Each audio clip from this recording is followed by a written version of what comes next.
नमस्कार दोस्तों, आपका अपना YouTube channel Hansraj Saran GK में आपका स्वागत है, अभिनंदन है। आज आप जैसा कि आप थंबनेल में देख रहे हो, कालीबाई बलिदान दिवस।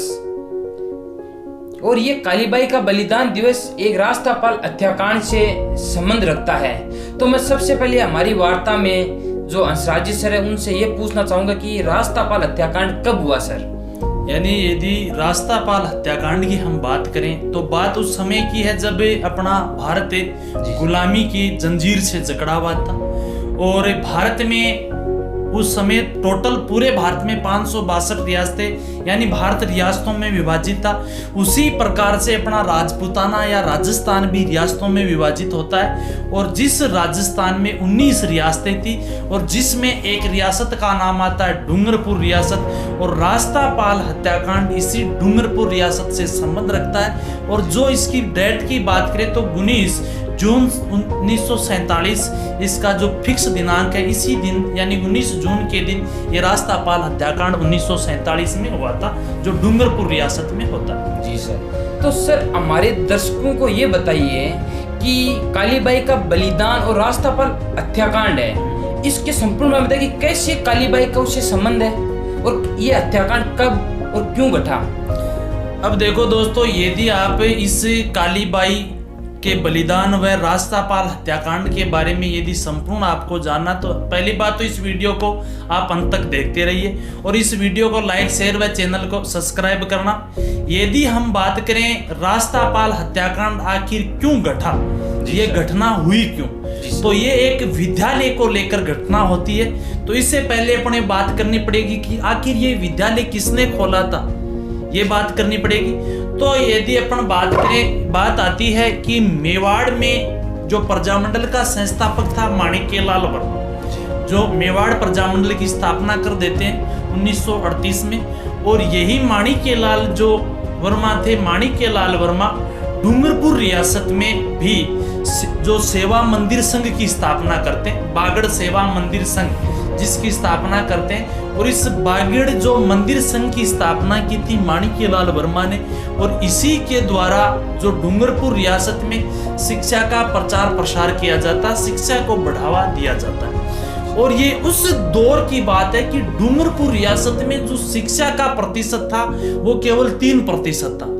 परंतु माणिक्यलाल वर्मा ने जिस संस्था की स्थापना की थी, जो मंदिर सेवा संघ की, ये मंदिर सेवा संघ इतनी सफलता हासिल नहीं कर पाता है। इसी कारण जो वहां के जो लोकल थे, क्षेत्रीय जननायक कह सकते हैं, भोगीलाल पांड्या, भोगीलाल पांड्या थे। और भोगीलाल पांड्या ने सेवा संघ की स्थापना कर दी थी, सेवक नामक एक पत्र का प्रकाशन किया था। और इन्हीं भोगीलाल पांड्या ने डूंगरपुर प्रजा मंडल की स्थापना की थी 1944 में। और इनके द्वारा, किनके द्वारा, भोगीलाल पांड्या के द्वारा, जिनको बागड़ का गांधी भी कहा जाता है। और इन्हीं के द्वारा वहां पर विद्यालयों की स्थापना की गई थी, जिनमें एक तो विद्यालय का नाम आता पुनवाड़ा जो विद्यालय, और एक आता राष्ट्रपाल विद्यालय। और इन विद्यालयों के माध्यम से वहां की जो जनता थी, उस जनता को शिक्षित किया जा रहा था।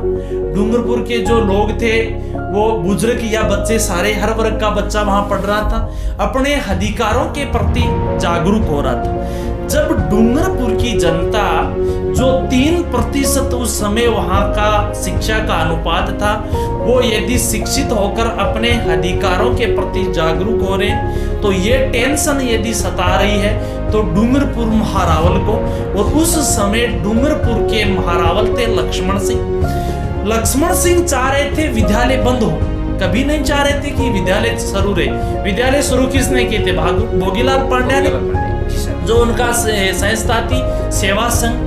और जो अपना बंद करवाना कौन चाह रहा? महारावल। महारावल कौन है? लक्ष्मण सिंह उस समय। तो महारावल ने इन विद्यालयों के खिलाफ सेना लेकर, जो उस समय की अंग्रेजों की भी सेना उनमें शामिल थी, अंग्रेजी सैनिक भी थे, मजिस्ट्रेट वगैरह अधिकारी अंग्रेज भी थे, वो शामिल होते हैं और अभियान करते हैं पाठशालाओं को बंद करवाने का।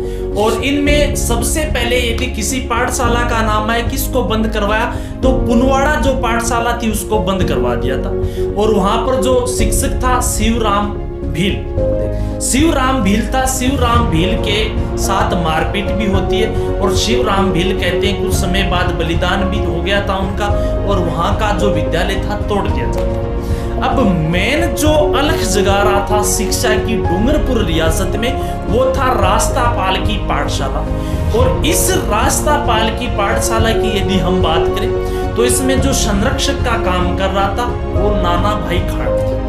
यहाँ पर शिक्षक का कार्य कर रहे थे शेंगा भाई कर रहे थे। और नाना भाई खाट को जो अंग्रेजों ने या उस समय के मजिस्ट्रेट ने या जो फोर्स व सेना थी उसने बंद करने के लिए आग्रह किया तो नाना भाई खाट बंद करने के लिए अग्रणी नहीं होते।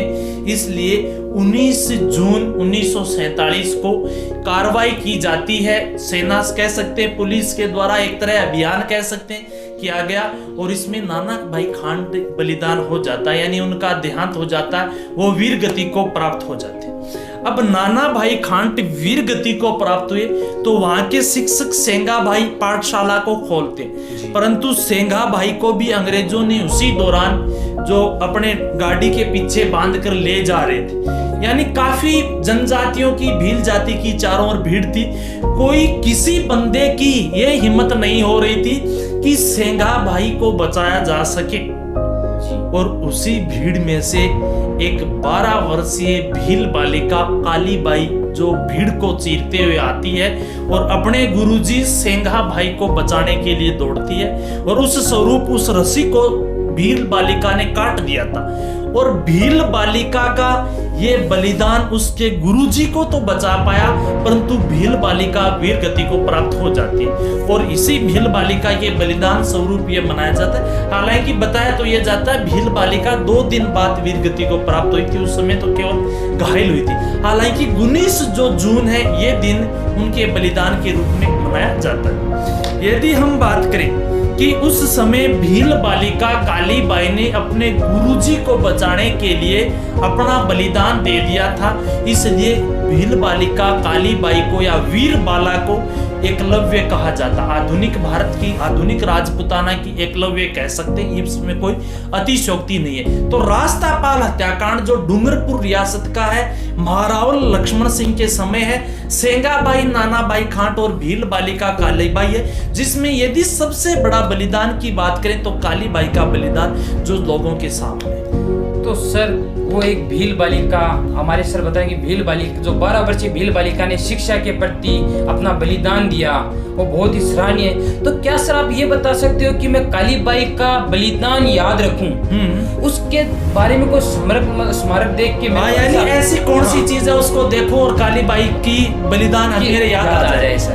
उसके बारे में बताइए सर मेरे को। जब काली बाई और उनके गुरु जो उस विद्यालय के संरक्षक नाना भाई खाट दोनों वीर गति को प्राप्त हो जाते हैं और दोनों के बलिदान को याद रखने के लिए कि उसकी प्रतिमा भी बनाई गई है जो अपने डूंगरपुर में गेव सागर तालाब है, गेव सागर तालाब के निकट इनकी प्रतिमा।